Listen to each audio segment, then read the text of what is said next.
Salut à tous, ici Carl, et oui je sais, il y a quelques semaines j'ai fait une vidéo intitulée Mon nouveau laptop, mais depuis Intel m'ont proposé de tester le HP Pavilion X360 et j'ai bien sûr accepté, donc voici mon avis sur celui-ci.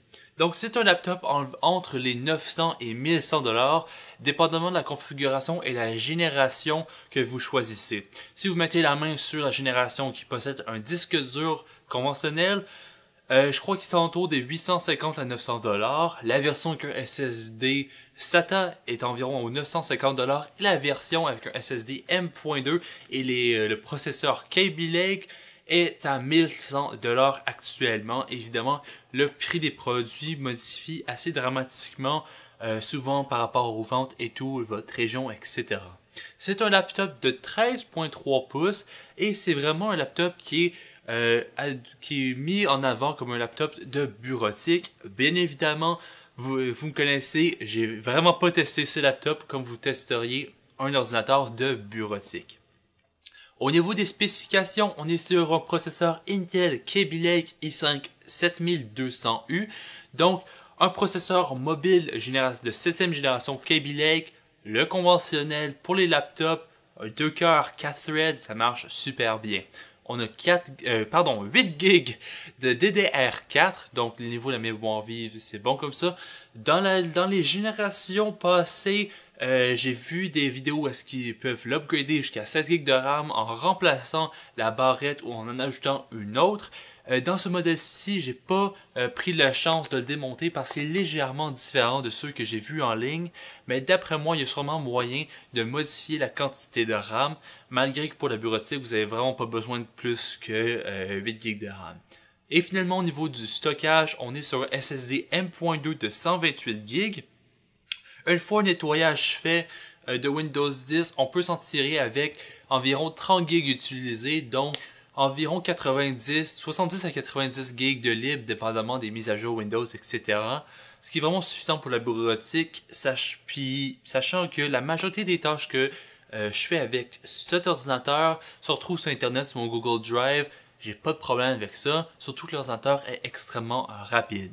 Au niveau des performances du SSD, on a environ 600 mégas par seconde en lecture et de 100 à 150 en écriture, ce qui est vraiment pas si mal. On peut démarrer le laptop en quelques secondes, c'est vraiment extrêmement rapide. Mettre votre ordinateur en veille avec ce SSD là, ça vaut absolument pas la peine. Il est allumé en littéralement 4 secondes, ça prend plus de temps de mettre mon mot de passe que de démarrer l'ordinateur.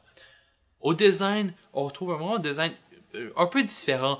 Le laptop est entièrement en plastique à part pour les pentures ici qui sont en métal. En parlant des pentures, on peut l'ouvrir l'ordinateur à plat et même s'en servir en mode tablette ou en mode un peu style cinéma sur une table comme ça pour écouter vos films. Évidemment, l'écran est tactile et vous voyez toutes mes traces de doigts, classique pour l'écran tactile. On a un clavier sans pavé numérique. J'ai vraiment bien aimé le clavier considérant le prix de l'appareil. Le retour tactile est peu présent, mais la touche, on sent pas d'instabilité dans le fond de la touche. Vous avez sûrement déjà utilisé un clavier où est-ce que quand vous vous mettez à taper assez fréquemment dessus, à la longue, on sent vraiment le plastique dans le fond. Ici, c'est pas le cas. On sent vraiment que le fond de la touche est solide. C'est vraiment agréable.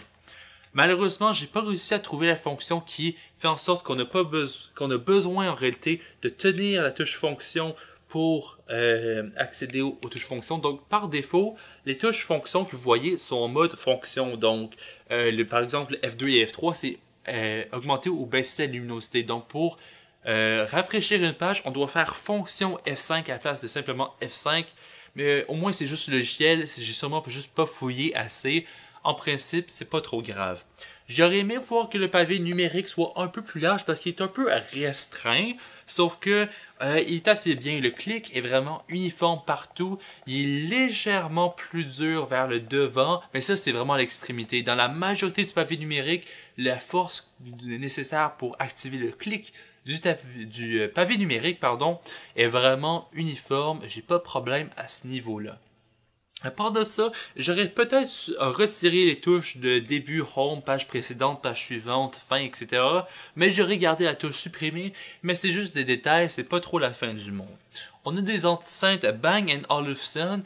Les enceintes sont quand même de bonne qualité. Pour écouter des vidéos YouTube, j'ai pas de problème avec ça.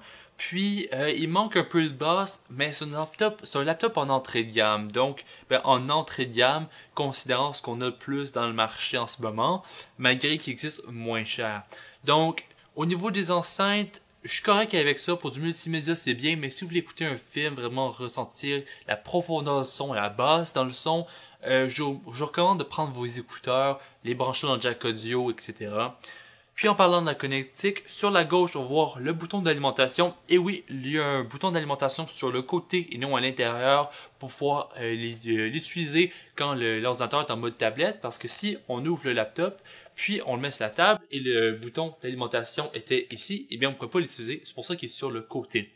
Juste au côté de ça, on va voir un lock Kensington pour barrer l'appareil, un port USB 2.0, un jack audio combo micro et écouteurs, et finalement un bouton pour le volume, parce qu'encore une fois, quand on est en mode tablette, c'est pratique avoir un bouton dédié pour ça. Et juste à côté, on a une petite LED pour l'activité du SSD.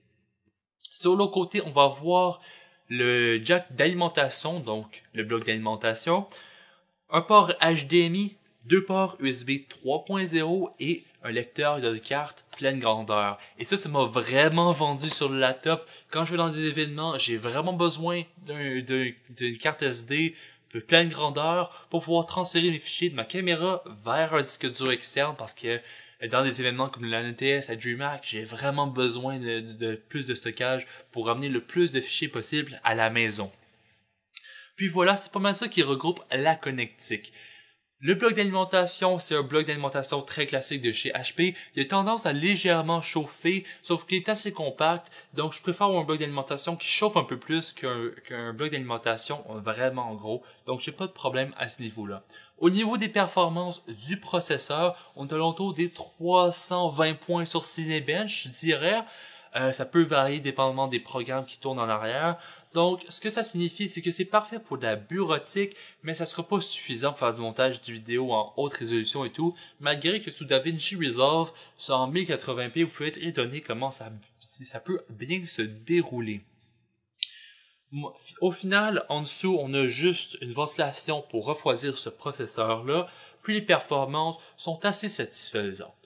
Le seul et unique défaut majeur là, que je trouve dans le laptop, et j'espère que c'est juste un problème sur mon modèle, parce qu'à part de ça, j'ai aucune plainte à faire sur l'ordinateur, je l'adore vraiment. Évidemment, c'est une perspective de passer d'un Chromebook à un ordinateur comme celui-ci. C'est le ventilateur.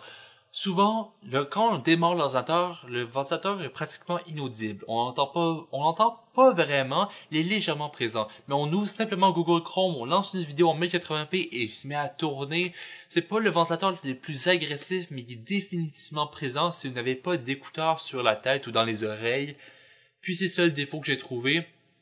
Peut-être qu'il faudrait revoir la stratégie de refroidissement pour le processeur, parce que le ventilateur, on sent qu'il travaille fort dans le multitâche et dans les applications un peu plus lourdes.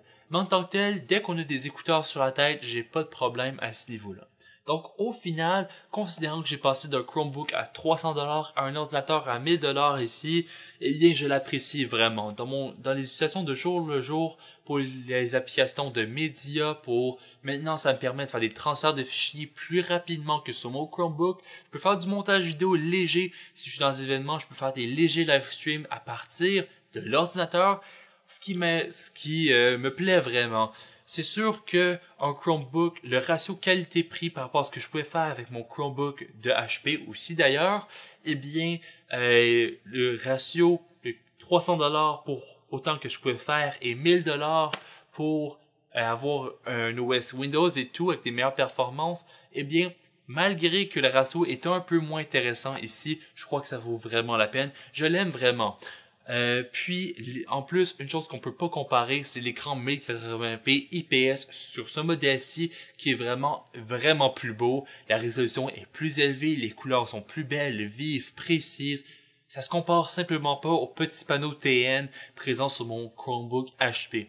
D'ailleurs, je sais que je mentionne beaucoup mon Chromebook, donc je vais vous laisser dans la description ma vidéo sur ce dernier. Donc au final, je suis vraiment content de mon nouveau laptop, je suis vraiment satisfait de ce que je peux faire de plus avec. J'étudie en réseau d'ailleurs, donc faire du packet tracer, faire du bureau à distance, pouvoir booter avec, je peux encore booter avec une clé ou un disque dur USB Linux si j'ai besoin d'une distribution Linux. Donc ça me plaît vraiment au final. Donc laissez-moi savoir dans les commentaires qu'est-ce que vous avez pensé de la vidéo ainsi que du produit et à la prochaine. Ciao tout le monde.